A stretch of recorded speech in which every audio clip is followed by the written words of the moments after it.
In this pod, we'll continue to look at how businesses are structured. In particular, we'll focus on the benefits and drawbacks of different organizational structures, including tall and flat structures, and centralized and decentralized authority. Before you begin, it might be useful to re-watch Organizational Structure Part 1. Some organizations have very tall or hierarchical structures, made up of many layers of staff with different levels of authority. For example, ranks in the British Army include private, corporal, sergeant, staff sergeant, and sergeant major. The levels in a tall structure offer lots of opportunity for promotion up the chain, which can be motivating, but there is little room for innovation and empowerment at the bottom. The span of control is fairly small, and the communication pathways downwards can be very long. This type of business structure is characterized by clearly defined roles and responsibilities, with little room for flexibility or change. In contrast, a new business startup doesn't need such a tall, narrow structure.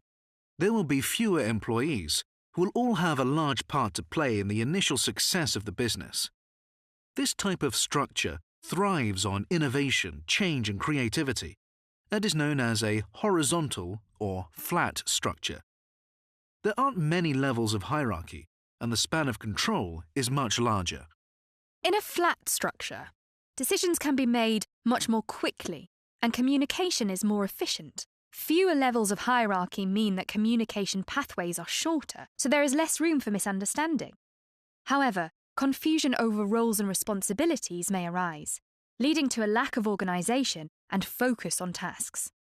More delegation happens in flat structures. Remember, this is when employees are given authority to complete important tasks themselves. Managers in a flat structure can then focus more on strategy and planning if staff can get on with implementing their ideas. This can be motivating, but requires more highly qualified and skilled staff. Operatives at the bottom of a tall structure, on the other hand, do not need to be as highly qualified or skilled, as they do not make any important decisions. The type of structure used by an organisation depends on many factors. By their nature, newer startups tend to be flatter structures. Older, larger, more established organisations, such as armies, banks, and national or multinational supermarket chains, tend to have more rigid and tall structures. This helps to ensure high levels of organisation and consistency, as all employees of the company follow instructions given from the top. But this can change. If the marketplace is changing and customer trends are evolving, businesses may need to delayer and move towards a flatter structure.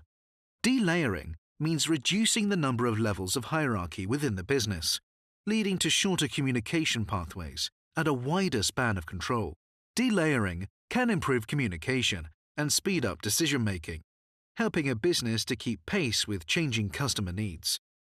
It may also lead to increased delegation, which can improve motivation among staff. On the other hand, newer businesses may need to formalize employee roles into a taller structure once they're established in the market. This might allow them to gain more investment or achieve international expansion. Businesses can be structured in different ways. Many multinational companies have an organisational structure based on region, ensuring that staff around the world work effectively and in tandem. For example, Coca-Cola's global operations are divided by continent. Other businesses are organised by product. Apple has an iPhone division, an iPod division, and a Mac division. This allows greater focus on the development of products. However, most businesses are organised by function, with different departments for HR, finance, marketing, and production. These divisions ensure that different skills are effectively managed and maximised. It also allows everyone to clearly understand their roles and responsibilities when it comes to achieving the business's aims. In a centralised business structure, the power to make decisions is concentrated at the top of the hierarchy, among the business's owners, or a very small number of senior managers. Decisions are then communicated down the chain of command.